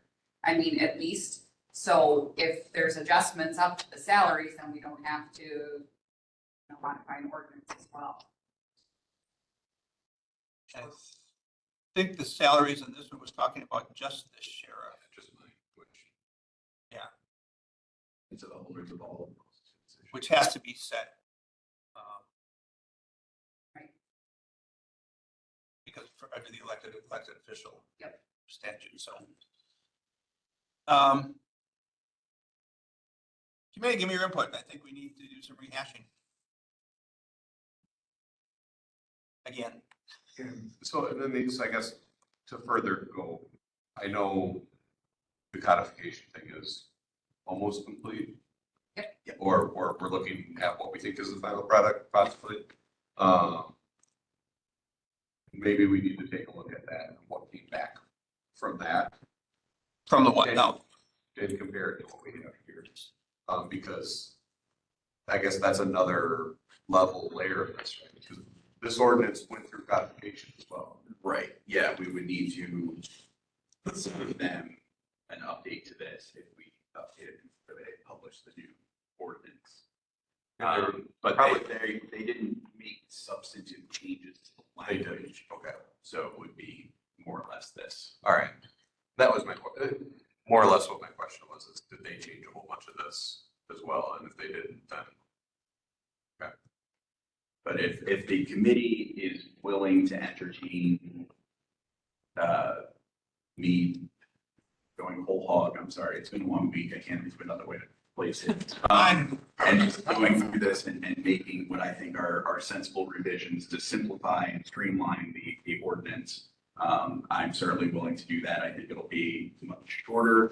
It will address all of the concerns that I've raised.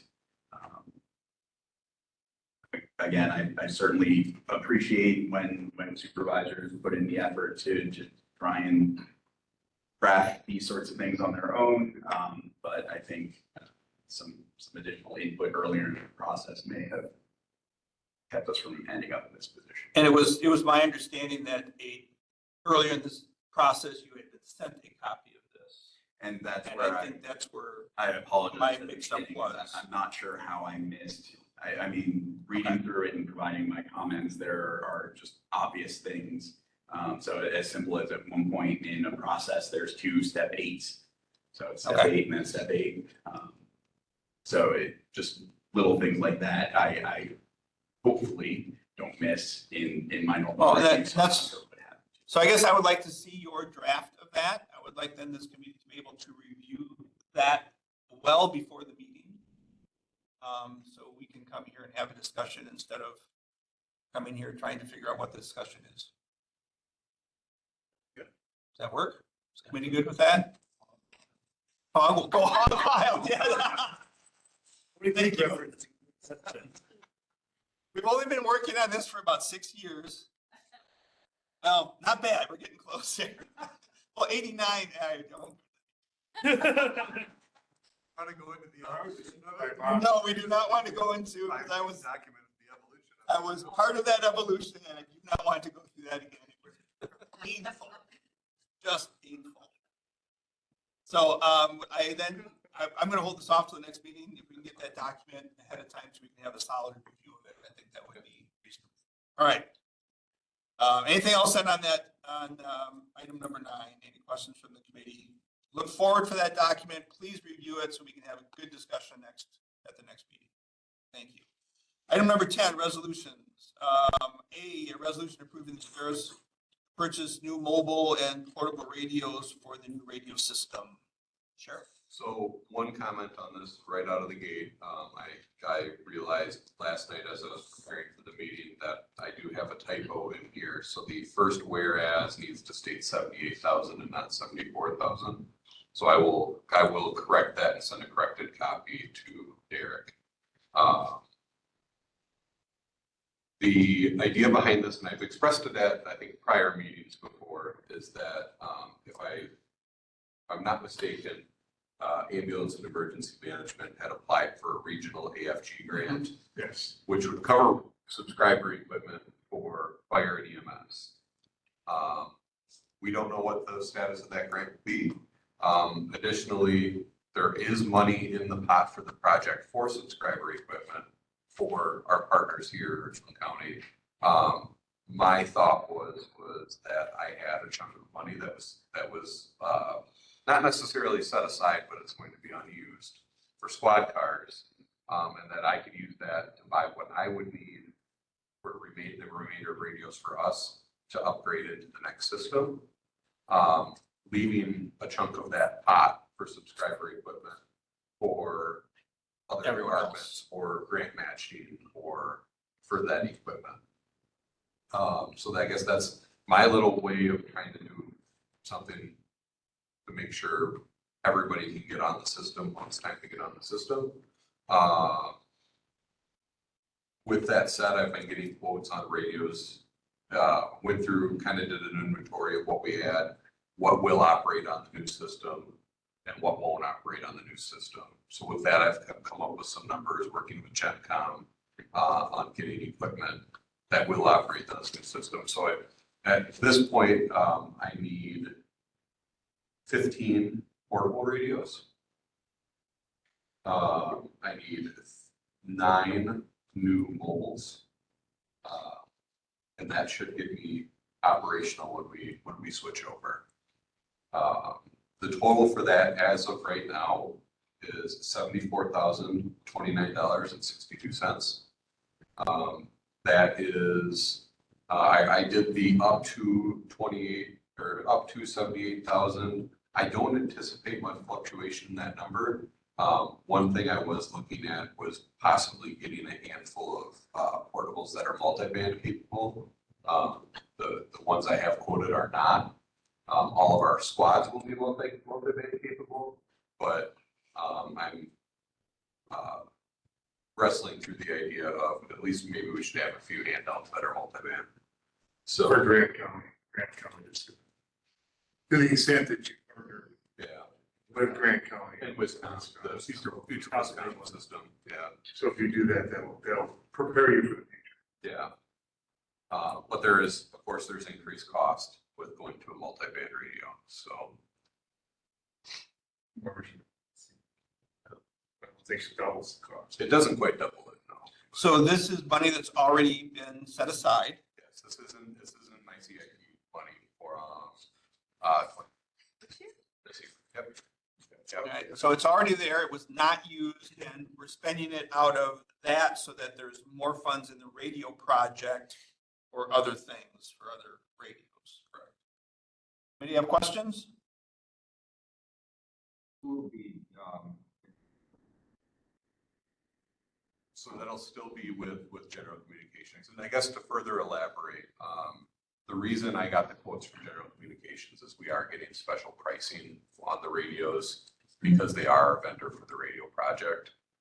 So we're getting a little bit better price on the radio equipment through them for the project. thank you. Other questions from the committee?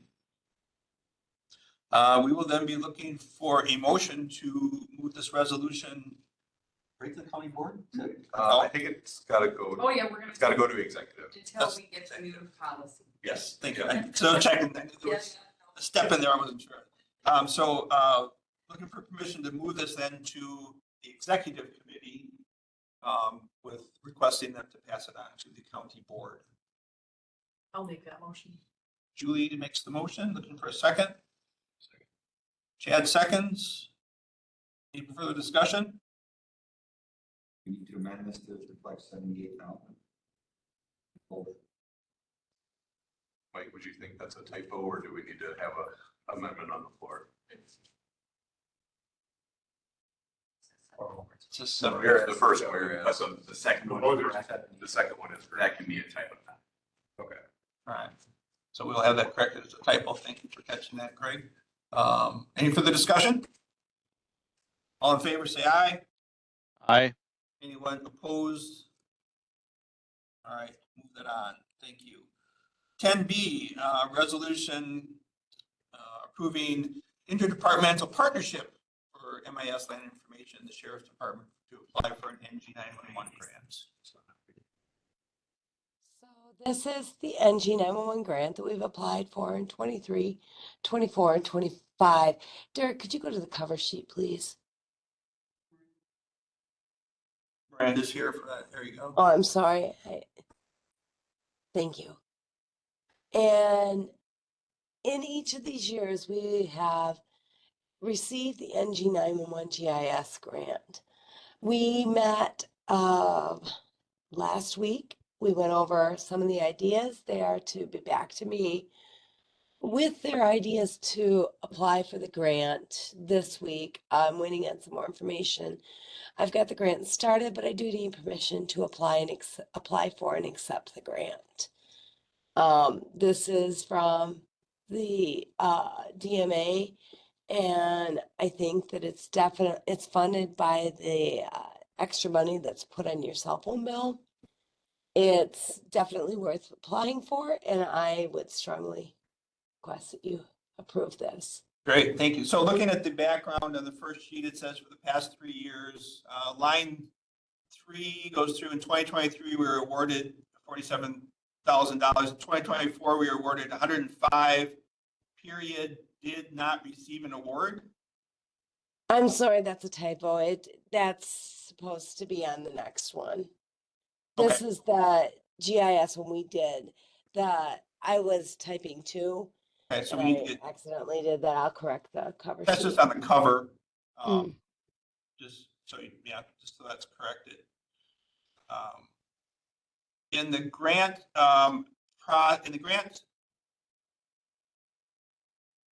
so the DMA is going to be looking for a signature from land information on this also.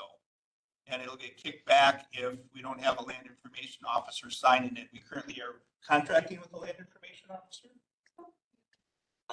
Kathy Cooper, I think, can sign, can't she? Yes, okay, all right. I'm sorry, I didn't realize it. All right, You got it covered. putting my pieces together. So, yeah, so that'll have to be, I don't see that name on here. That's part of the cooperative. Kathy is over top of zoning now, is my understanding. Candace, please correct me if I'm incorrect. But Kathy's overseeing it, so she will be signing. She will be signing, okay, as long as she signs that, then the state, when they do the review, will have that person's contact. We had a few grants that were rejected because they did not have that signed that way, so I don't want that to happen here. Mhm. All right. Any questions on this project, on this resolution from the committee?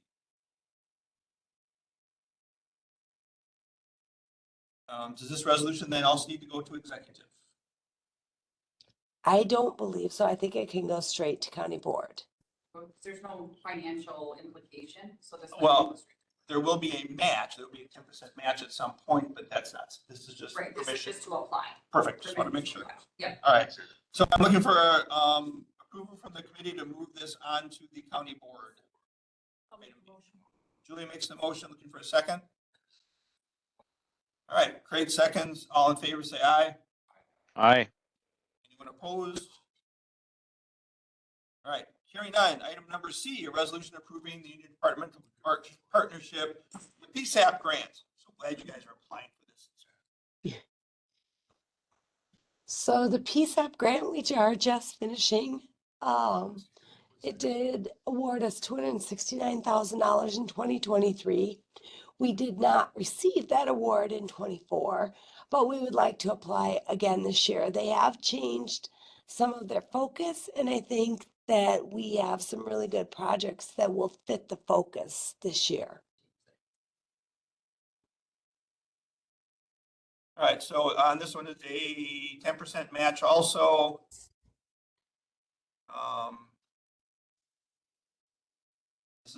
This is at this point just applying for it to go ahead and give permission. Correct, yes.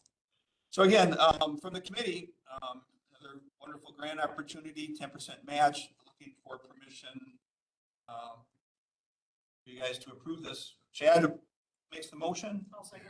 Julie seconds. Any further discussion? All in favor, say aye. Aye. Anyone opposed? Thank you. Item number 11, correspondence. I do not have any correspondence other than we've already mentioned. Anybody have any correspondence? Hearing none, future agenda items. Anybody have future agenda items? Hearing none, moving on to item 13, motion to adjourn. I'll make a motion to adjourn. I have Julie, second. Chad? Sure. Thank you.